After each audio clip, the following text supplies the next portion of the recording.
So, wrestling family, we finally got to experience a 3-hour episode of SmackDown. And how did I feel about that show?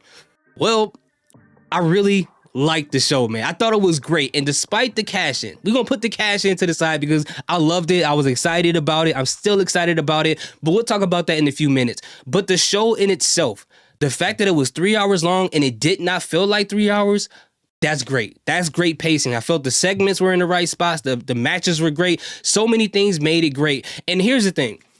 I always felt like with Raw, despite of it being last year or the year before or whenever, the best episodes of Raw, especially being a 3-hour show, were always the shows where they have a storyline playing throughout the show from the beginning and middle and end. And I felt like that's what they did here on SmackDown, as opposed to when SmackDown was 2 hours and it felt like the whole show was suffocated by the Bloodline storyline. Like you'll have like 30 minutes of some random stuff and then Bloodline all over the place. And the reason why that's bad is because depending on whether the Bloodline segments are good or bad, for me, that determined what the entire show was, because it was like 75% Bloodline. Like when the Bloodline kept attacking people at the end of the show before going into SummerSlam, if it was repetitive, if it was boring, that really hurt the show because, again, it took up majority of the show. But with last night's episode of SmackDown, they sprinkled some of that stuff in from the beginning with Cody and Drew McIntyre, or swinging over into Kevin Owens attacking Cody Rhodes and hinting at the Kevin Owens and Drew McIntyre and possibly the Seth Rollins thing, them teaming up and possibly going against the Bloodline. That may or may not happen, but the fact that they hinted at it, I loved it. Then sprinkling into the Paul Heyman segment with Solo Sikoa, then sprinkling it into Kevin Owens walking up against Jey Uso backstage, talking about watch your back. Like all those to the end, to the 6-man tag match. Sprinkling it in made it feel so refreshing because it felt like you gave everything else on the show room to breathe, and it felt like we actually watched SmackDown as opposed to Bloodline featuring SmackDown. That's what it felt like we watched majority of the time. But with them doing it that way, I thought it was so good. And, the whole thing with the matches, right? The matches were really, really good. Shinsuke versus Andrade Cien Almas, I already knew that match was going to be fantastic going into it.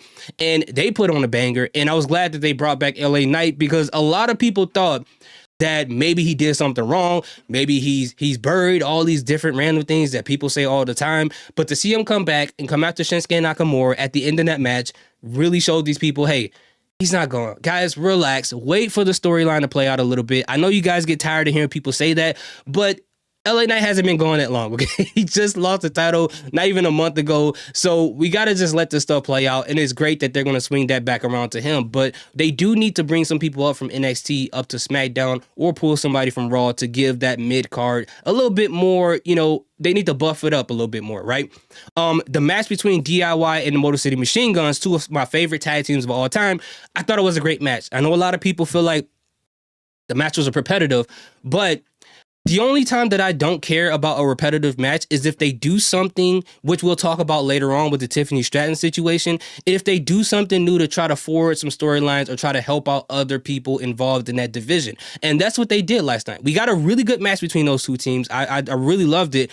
But the involvement of Pretty Deadly and Legado del Fantasma, getting them involved. So now they're starting to add more storylines for different tag teams, now that they have that extra hour. And that is how you utilize that extra hour. Give other people opportunities. Give other people storylines within different divisions. And I love that because I feel like Pretty Deadly, whether you like their gimmick, as far as their personality and how they dress or not, they're actually pretty good in the ring. So they should get more shine on TV, and hopefully we're going to push towards this. And now that we're starting to buffer up the tag division, and you guys know I've been complaining about this on this channel for a while, let's get a tag team championship match on a PLE.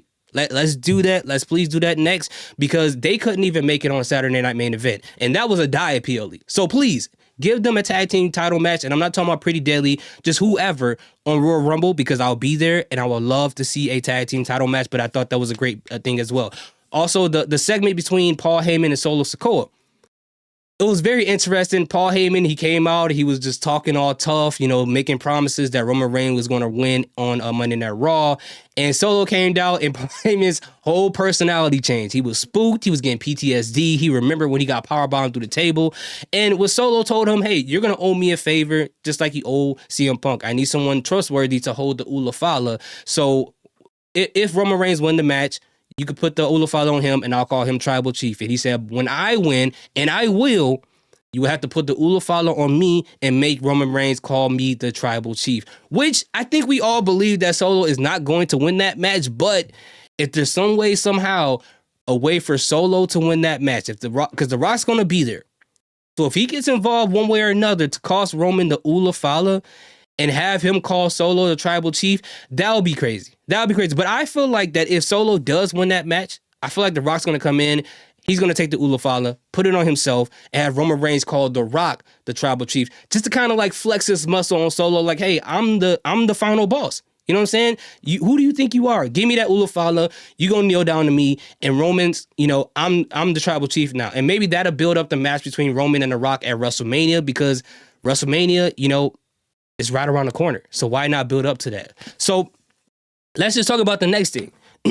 And the main thing that everyone has been talking about leaving from the show, and again, as I said before, if it's a repetitive show or a repetitive match, if there is a storyline infused into that or something special that's going to happen, I don't mind it that much, because that moment will take away from the match, And we had the match between Nia Jax and we had Naomi, right? And that match was actually pretty good. Naomi looked pretty good. For her to do a Samoan drop on Nia Jax made Naomi look so good. And the thing is, I keep saying this, even before she left WWE to go into TNA, with Naomi, if you watch her matches, she's gotten better and better as time goes on, and people do not give her credit. And I'm not just talking about this match itself. I know when she came back to WWE, her first couple matches, she was kind of rusty a little bit. You can kind of tell. And I think maybe she was just nervous, right? She was just nervous in that moment. But overall, in the ring, if you watch her, she has gotten better.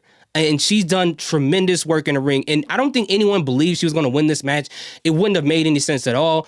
But I think she did a fantastic job. And we saw what happened at the end of the match. After Nia Jax already won, Tiffany Stratton came out. She acted like she was about to cash in the Money in the Bank briefcase, gave it to the referee, pushed him over the barricade. And at that moment, I was like, bro, I know we're not doing a fake pump with this cash in one more time, bro.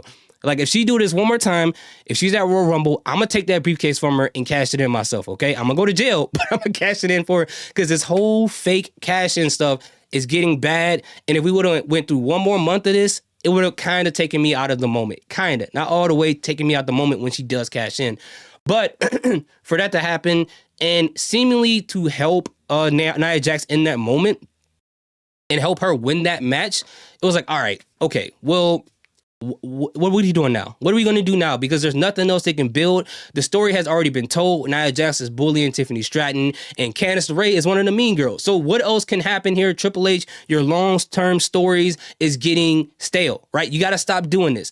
But we saw what happened with Tiffany Stratton. She hits Nia Jax with the briefcase. She throws out Candice LeRae. She ends up, after, and you had Bianca Belair hitting Nia Jax with her finisher. Then she throws out Bianca Belair over the announcement table, which was kind of crazy. And then Tiffany Stratton gets on the turnbuckle, hit her with her finisher. 1, 2, 3. And I thought this was one of the greatest cash-ins ever, in the sense that it was a huge swerve. Huge swerve, because I thought they were going to do it again, and they swerved us, and she actually cashed it in. What a great night. What a great night to do this, because it was perfect. It's the first 3-hour episode of Smackdown, so you have to have a big moment here. Not to compete to Monday Night Raw on Netflix, because you're not going to compete with them at all, given all the superstars, given the fact it's on Netflix. You got The Rock, Roman, Cena, all these other people that's going to be there. You're not going to compete to there, but this was a great episode of SmackDown. And the 6-man tag match, they had like 45 minutes of yeeting. I'm exaggerating. But the match overall was, I thought it was a really good match. I'm not really a big fan of having 6-man tag matches all the time, which I feel like WWE has gotten into the habit of doing that every chance that they get. But I felt like this was a fun match to watch. I thought it was really great. All men looked great. And, it was obvious that Solo was going to get this win, because I think we all know that Solo is going to lose on Monday. But overall, as a show, man, I really love this episode of SmackDown. If they keep it like this, these 3 hours of SmackDown plus a 3-hour Raw, you're not even going to feel it. You're not even going to feel it. And personally, for me, when it comes to these shows being 3 hours long, it don't bother me as much as it bothers other people. And this is just my personal perspective and opinion, because as you can see, I love football. And football games are 3 hours and some change, right? We got Sunday football, a bunch of games happening there. Sunday night football, Monday night football, Thursday. And now that we're closer to the playoffs, we got Saturday. So I watch at least 5 football games in a week, right? That's 15 hours at least worth of one thing. So if I can handle 15 hours of football because I love it, and I even watch the bad games because I love football, I can handle one just extra hour of main roster wrestling right now because I love wrestling too. And that doesn't mean the people who can't handle watching on me or who don't want to watch it can't are not fans of wrestling. I'm not saying that at all. But I'm saying for me, I'm fine with it. I understand that other people got things to do in their day or they just don't feel like doing an extra hour, or there's some live streamers who like, you know, they have a long day at work and they barely are even making it towards the second hour of SmackDown. I get it. But for me, and I don't live stream a lot by myself, it doesn't bother me that much, especially if they make the shows like this on a week-to-week basis. And it's not always going to be like this. There are going to be some episodes we're not going to like. That comes with the territory. There isn't a single soap opera that's on all year round that every episode is perfect. That's not going to happen. But I think we got a bright future here with these 6-hour shows, or 6 hours collectively of both of these shows. And I can't wait to see what happens with Tiffany Stratton's title run. Does this mean Charlotte Flair comes back and goes after that title? What is going to happen next with that? I know we're going to get Tiffany Stratton versus Nia Jax probably at Saturday Night Main Event, or we'll probably get it at Royal Rumble. It's going to happen. It's going to happen. And where does that leave Candice LeRae? So that's going to be interesting to figure out what's going to happen with that. But anyway, at the end of the day, after me yapping, what do you guys think about last night's episode of SmackDown? I thought it was fantastic. If you don't like the episode, hey, feel free to let me know in the comments. Just let me know why and things like that. I don't mind it at all. We're not all going to like the same thing. And thank you guys so much for sharing this moment with me. I appreciate each and every one of you guys. Salute. Peace. Have a good day. We're on a road to 15K. We are right around the corner. Hit the subscribe button if you haven't already. Let's get it.